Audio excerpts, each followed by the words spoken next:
Shalom, haleluya. Puji Tuhan, kita bersyukur buat kebaikan Tuhan. Dia memberikan kesempatan bagi kita untuk merayakan Natal pada hari ini. Nah, saya rindu kita merenungkan apa itu Natal ya. Mari kita lihat firman Tuhan di dalam Yohanes 1 ayat 1 dan 14.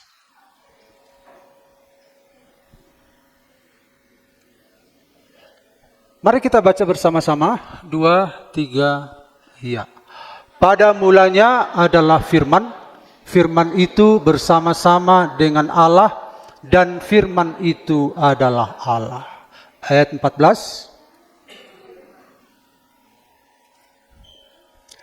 2, 3, ya. Firman itu telah menjadi manusia dan diam di antara kita. Dan kita telah melihat kemuliaannya, yaitu kemuliaan yang diberikan kepadanya sebagai anak tunggal, penuh kasih karunia dan kebenaran. Kita baca lagi Ibrani 1 ayat 3. 1, 2, 3. Ia adalah cahaya kemuliaan Allah dan gambar wujud Allah, dan menopang segala yang ada dengan firman-Nya, yang penuh kekuasaan.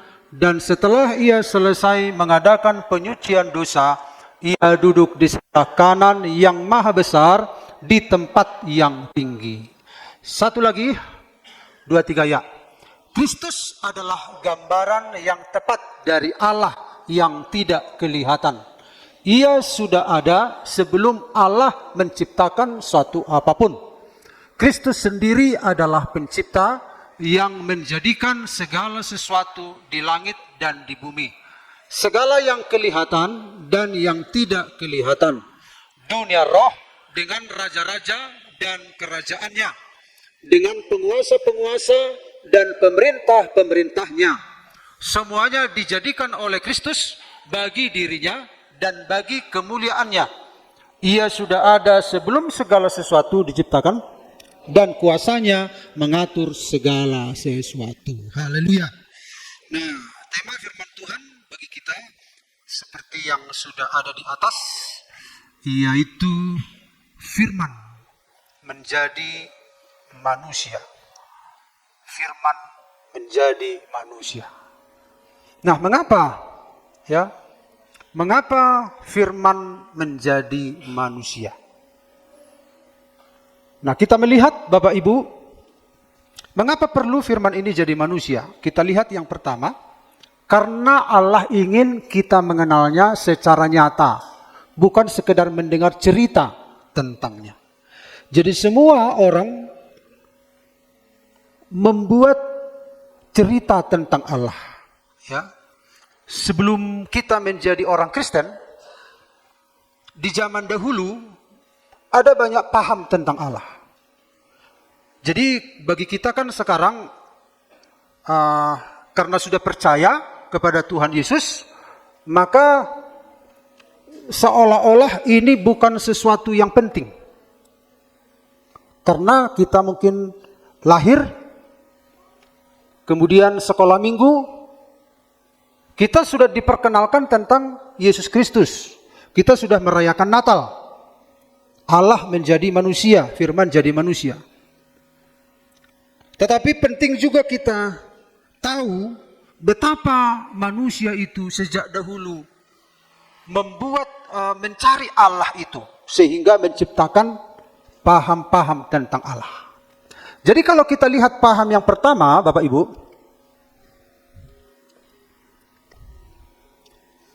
ateisme. Jadi ateisme adalah paham yang tidak percaya kepada Allah. Dia berkata Allah itu tidak ada. Nah, kemudian kita lihat juga agnostisme. Tidak tahu apakah Allah ada atau tidak. Ya. Agnostisme itu artinya adalah tidak tahu apakah Allah ada atau tidak. Nah, itu paham. Nah, kemudian panteisme. Panteisme, sebuah paham yang berkata semua Allah yang ada di alam semesta ini adalah Allah. Hewan Allah, gunung Allah, manusia juga bisa Allah, semua adalah Allah, semua bisa disembah. Nah, politeisme mereka punya paham bahwa banyak Allah. Dualisme berkata bahwa ada dua kuasa yang sejajar antara baik dan jahat. Sebenarnya Allah yang real itu tidak ada karena memang tidak bisa dilihat katanya. Jadi menurut dualisme ini Allah itu adalah dua kuasa yang saling membutuhkan, terang, gelap. Mereka berkata, tidak ada terang kalau tidak ada gelap, berarti saling membutuhkan.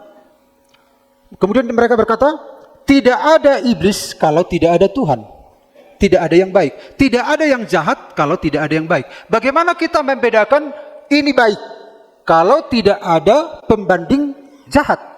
Jadi dua-dua saling membutuhkan. Ini dua kuasa terkesan bertentangan, tetapi inilah kenyataan. Kuasa itu, itulah yang sedang dilayani oleh orang, disembah oleh orang. Ya, jadi yang jahat itu sebenarnya membutuhkan yang baik membutuhkan yang jahat. Itu paham dualisme.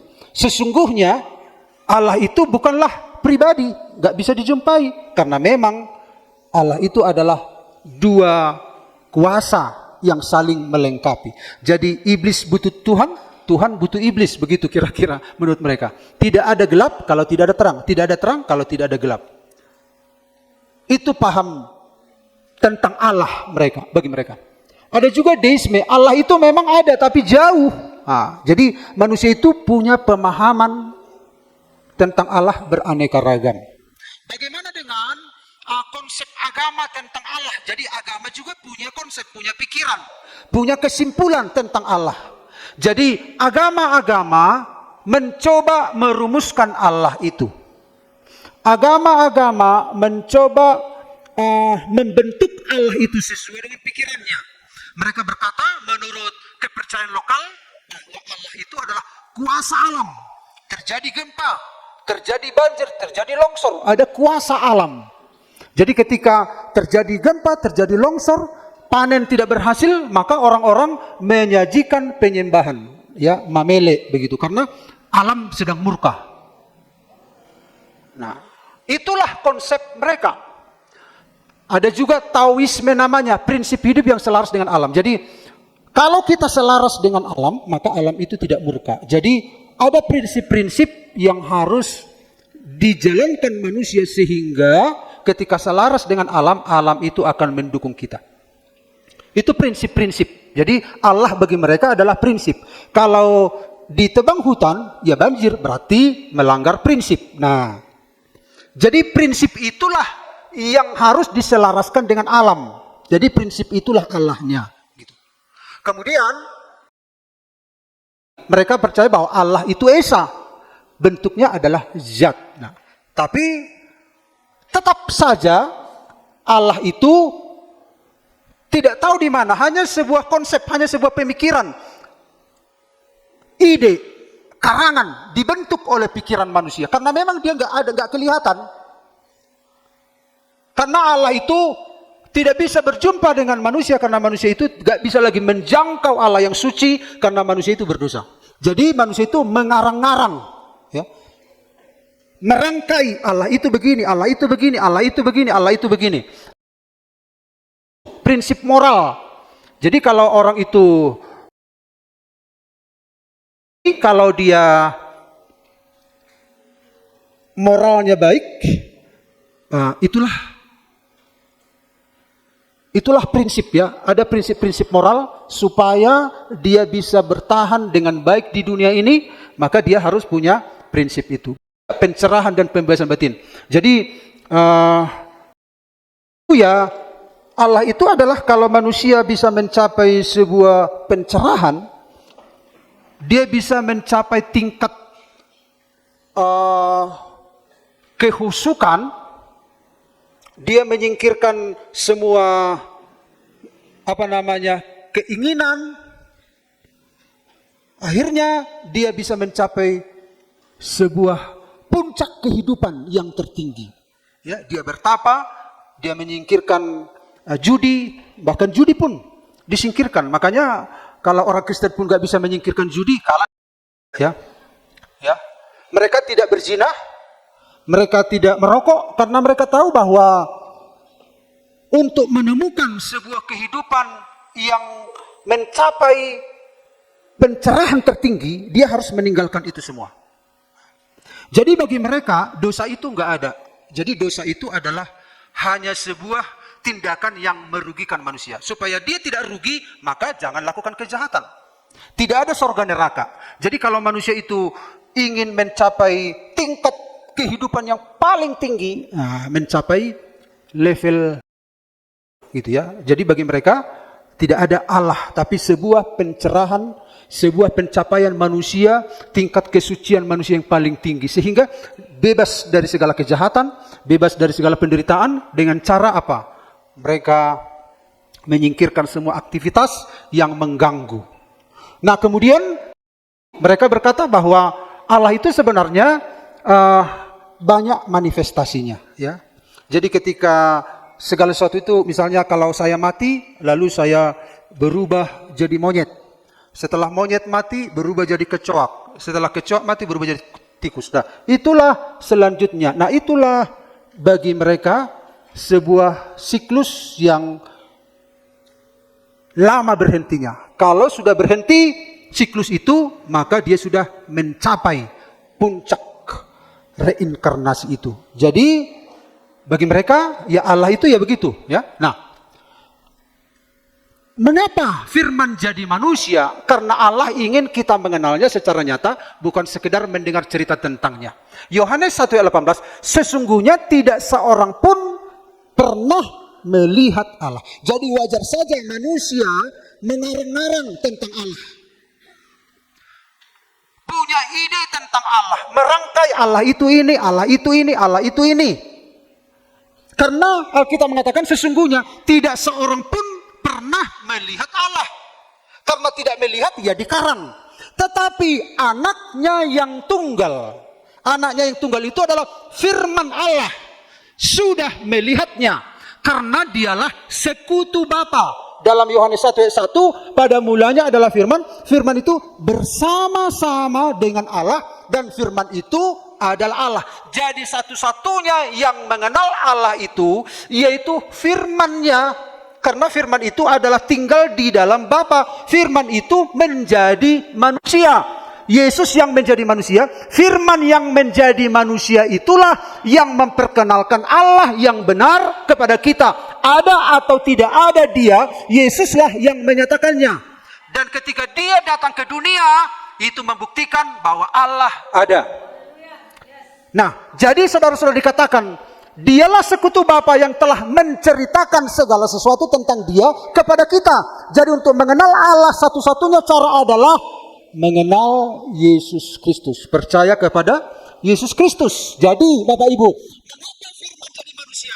Allah ingin kita mengenalnya secara nyata, bukan sekedar mendengar cerita tentangnya. Semua yang saya sampaikan tadi itu adalah cerita tentangnya. Allah itu begini, Allah itu begini, Allah itu begini, Allah itu begini.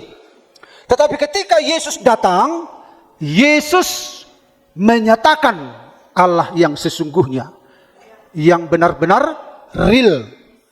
Nah, berulang-ulang saya katakan bahwa kalau orang menyembah Allah tetapi tidak pernah menyatakan diri, jangan-jangan dia tidak ada. Kenapa Yesus menyatakan diri? Karena memang dia ada. Dialah sang pencipta itu. Amin Bapak Ibu. Itu yang pertama, firman jadi manusia. Yang kedua kita lihat, singkat saja, saudara-saudara, mengapa firman jadi manusia? Karena Allah ingin menyelamatkan manusia secara langsung, bukan sekedar menasehati dari jauh. Jadi, semua agama mempercayai ada Allah, tetapi Allah mereka menasehati manusia dari jauh. Benar atau tidak ada dia, tetapi mereka percaya, yang jelas Allah mereka sedang menasehati manusia dari jauh. Tidak kelihatan, tetapi katanya dia berfirman. Akhirnya apa? Manusia bersujud kepada suara itu. Entah dia Allah yang benar atau tidak, tetapi manusia itu bersujud. Tetapi Allah yang benar, dia menyatakan diri ingin menyelamatkan manusia secara langsung, bukan menasehati dari jauh. Kamu harus bertobat, kamu harus berubah, kamu harus begini. Sementara kita nggak tahu siapa yang ngomong dan bagaimana caranya. Tetapi manusia, agama-agama di dunia menerima komando dari pribadi yang tidak terlihat. Dan Alkitab mengatakan, lawan kita bukan melawan darah dan daging, tetapi penguasa-penguasa udara. Jadi manusia tidak tahu, ternyata ada juga penguasa di udara. Selain Allah yang benar, penguasa di udara juga bisa berbicara yang mengatur hidup manusia, tetapi manusia tidak tahu itu apa. Apakah itu Allah yang benar? Yang jelas manusia dikondisikan, diatur oleh suara itu. Tetapi Allah yang benar tidak demikian. Allah yang benar, dia menurunkan hukum Taurat. Hukum Taurat itu ditulis oleh Musa. Walaupun demikian, ini bukanlah cara Tuhan untuk menyelamatkan. Tuhan memberikan hukum. Hukum ini menunjukkan bahwa Allah itu ada. Allah itu nyata. Allah berbicara kepada Musa. Dan Allah itu memberikan perintah dengan menuliskan di 2 loh batu. Namun sejauh itu manusia belum kenal Allah, tetapi sudah percaya ada Dia karena sudah ada perintah, 10 perintah. Manusia ingin melakukan tetapi tidak bisa melakukannya. Karena apa? Allah sedang menunjukkan dirinya bahwa Dia ada dan Dia punya standar, Dia punya aturan. Sampai datang seorang yang bisa menolong manusia melakukan tuntutan itu. Nah, kalau kita melihat Bapak Ibu, sudah seringkali kita lihat ini, hukum Taurat itu adalah standar moral Allah. Allah yang jauh, Allah yang tidak kelihatan, tetapi manusia sudah percaya ada standar moral. Bagaimana melakukan ini? Tapi manusia tidak bisa melakukannya. Akhirnya Yesus datang kembali, datang pertama kali, lahir di kandang domba yang kita rayakan hari ini. Dialah standar moral Allah yang hidup, yang memberikan teladan, yang mengajari manusia bagaimana hidup berkenan di hadapannya. Dan saudara-saudara, Dia tidak hanya sekedar menasehati dari surga, tetapi Dia datang untuk membebaskan manusia dari murka Allah. Semua manusia ada di bawah murka Allah. Semua manusia berdosa dan siap untuk dihukum. Siapa yang bisa menyelamatkan? Tetapi Yesus datang. Semua dosa kita dipikul di dalam tubuh jasmani Kristus. Dan pada akhirnya Dia menerima murka Allah di dalam tubuhnya. Jadi firman menjadi manusia. Dia menyelamatkan manusia secara langsung, bukan sekedar menasehati dari jauh, tetapi Dia memikul segala dosa kita. Allah yang real itu benar-benar datang ke dunia, tujuannya tidak hanya sekedar perkenalan kepada manusia, tetapi memberi solusi kepada dosa manusia. Amin. Memberikan jalan keluar bagi manusia yang tersesat, yang tidak tahu kemana jalan yang benar itu. Tetapi Yesus datang. Dia memikul segala dosa dan pelanggaran kita. Dan Alkitab mengatakan 2 Korintus 5:21, Dia yang tidak mengenal dosa telah dibuatnya menjadi dosa karena kita, supaya dalam Dia kita dibenarkan oleh Allah. Jadi Allah tidak hanya berbicara, Allah yang real itu tidak hanya berbicara dari langit, tetapi Dia sendiri datang secara langsung. Dalam Yesaya berkata, bukan seorang duta atau utusan datang untuk menyelamatkan kita, tapi Dia sendiri yang datang untuk menyelamatkan kita. Dengan demikian, saudara-saudara, benarlah bahwa Dia yang menciptakan kita. Benarlah bahwa Dia yang menciptakan kita. Buktinya Dia peduli pada kita. Tetapi, apakah kita menerima Dia dalam hati kita? Dia datang karena Dia yang menciptakan hidupmu. Tidak ada yang peduli padamu selain Dia yang menciptakan saudara.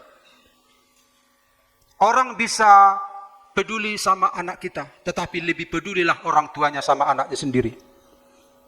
Kalau iblis merasa peduli sama kita, itu adalah sebuah kebohongan.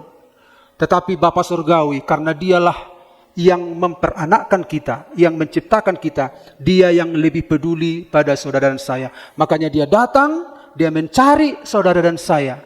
Dia ingin supaya saudara dan saya diselamatkan oleh Tuhan. Yang ketiga, yang terakhir Bapak Ibu. Mengapa firman jadi manusia? Karena Allah ingin menunjukkan bagaimana manusia seharusnya hidup di hadapannya. Dia menunjukkan cara hidup yang benar. Bagaimana hidup yang benar. Bagaimana hidup suci, bagaimana hidup bermoral, bagaimana hidup berkenan kepada Allah. Supaya manusia itu bisa berkenan kepada Allah, maka Yesus datang hidup sebagai manusia, manusia bisa meniru teladannya. Dan saudara-saudara, barang siapa yang mengikut Yesus, Alkitab mengatakan, barang siapa mengatakan bahwa ia ada dalam dia, ia wajib hidup sama seperti Kristus telah hidup. Karena apa? Firman itu jadi manusia supaya saudara-saudara, Allah menunjukkan, ya, Allah sedang menunjukkan bagaimana manusia yang sebenarnya itu hidup. Firman itu datang untuk menunjukkan bagi manusia setelah dia menyelesaikan segala utang dosa kita di kayu salib, dia menunjukkan cara hidup yang benar. Menurut Bapa adalah lihatlah aku. Lihatlah moralnya, lihat kesuciannya. Bagaimana dia berkata-kata, bagaimana dia bertindak. Makanya setiap anak Tuhan itu sedang mengikuti jejak kaki Kristus. Amin. Dialah Tuhan kita. Makanya dia datang jadi manusia. Dan pada akhirnya dia akan membawa kita masuk ke dalam kerajaan surga. Yaitu kepada Bapa itu sendiri. Kepada pribadinya itu sendiri. Dari dia, oleh dia, dan untuk dia. Dan kita lihat bahwa tidak ada yang tercipta di bawah kolong langit ini di luar kepentingan dia. Semua untuk kepentingan dia. Untuk dialah kita hidup. Untuk dialah kita ada. Untuk dialah kita bergerak. Dari A sampai Z hidup kita adalah untuk dia. Karena itu muliakan Allah. Sembahlah dia. Bersyukur Roh Kudus sudah memberikan pengertian itu kepada kita. Tidak ada seorang pun yang berkata Yesus adalah Tuhan kalau bukan Roh Kudus. Roh Kuduslah yang memberikan penerangan itu dalam batin kita. Karena itu Bapak Ibu, berbahagialah saudara yang percaya kepada Yesus Kristus. Dan walaupun berita ini di bawah kolong langit, di berbagai belahan bumi, berita tentang keselamatan menggema, membahana, tetapi mereka tidak percaya kepada berita itu. Tapi kalau saudara dan saya percaya kepada berita itu adalah anugerah bagi saudara dan saya. Haleluya.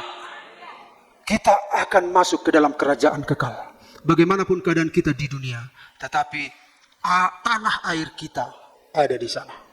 Karena itu hati kita terhibur, hati kita dikuatkan, hati kita ditenangkan ketika tahu bahwa hidup kita ada dalam tangannya. Pemain musik silakan datang ke depan. Mengapa firman menjadi manusia? Karena Allah ingin kita mengenalnya secara nyata. Bukan hayalan, bukan konsep, bukan sebuah paham, bukan imajinasi. Tetapi dia memperkenalkan dengan nyata. Tidak sekedar cerita tentangnya. Karena Allah ingin menyelamatkan manusia secara langsung. Bukan sekedar menasihati dari jauh. Dia tidak menyuruh perwakilan. Dia tidak menyuruh malaikat. Dia datang. Allah itu lewat firman-Nya dia datang mencari saudara dan saya. Dan karena Allah ingin menunjukkan bagaimana manusia seharusnya hidup di hadapannya. Firman yang jadi manusia itu menjadi teladan hidup kita. Menjadi patron kehidupan kita.